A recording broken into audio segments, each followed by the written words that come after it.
The Schechter Letter was discovered in the Cairo Geniza by Solomon Schechter. The Schechter Letter is a communique from an unnamed Khazar author to an unidentified Jewish dignitary. Many believe that the Schechter Letter was addressed to Hasdai ibn Shaprat by a Constantinopolitan Khazar after his first, unsuccessful attempt to correspond with the Khazar king Joseph. The letter was included in the Geniza collection donated by Schechter to Cambridge University in 1898. Sadly, most of the folio is unreadable and only two surviving blocks of text exist.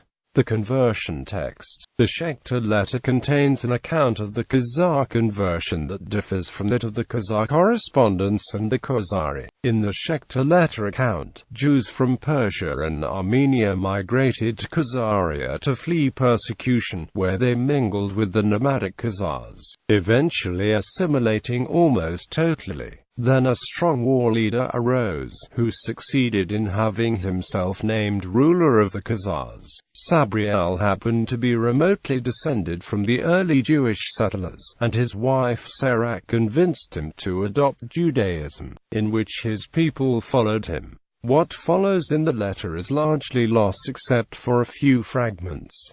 HLGW and Romanus.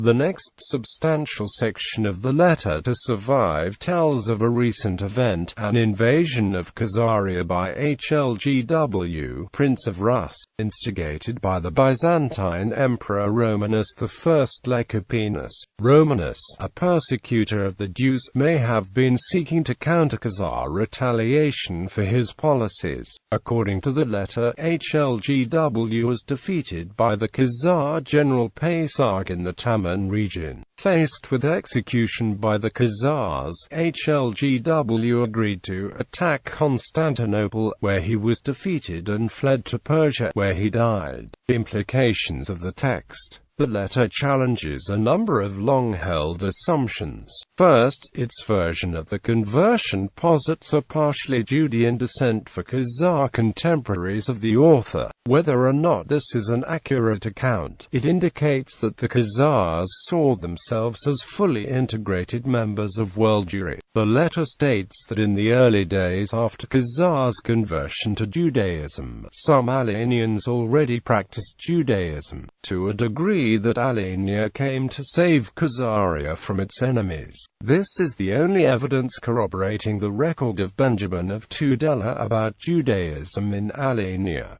In addition, the text refers to Oleg. According to the primary chronicle, Oleg died in 913 and his successor, the Prince Igor, ruled from then until his murder in 944. For years scholars disregarded the Schechter Letter account. Recently, however, Konstantin Zuckerman has suggested that the Schechter Letter's account is in harmony with various other Russian sources, and it suggests a struggle within the early Rus polity between factions loyal to Oleg and to the Rurikid Igor, a struggle that Oleg ultimately lost. Zuckerman posited that the early chronology of the Rus had to be redetermined in light of these sources. Among the beliefs of Zuckerman and others who have analyzed these sources are that the Khazars did not lose Kiev until the early 10th century, that Igor was not Rurik's son but rather a more distant descendant, and that Oleg did not immediately follow Rurik, but rather that there is a lost generation between the legendary Varangian lord and his documented successors.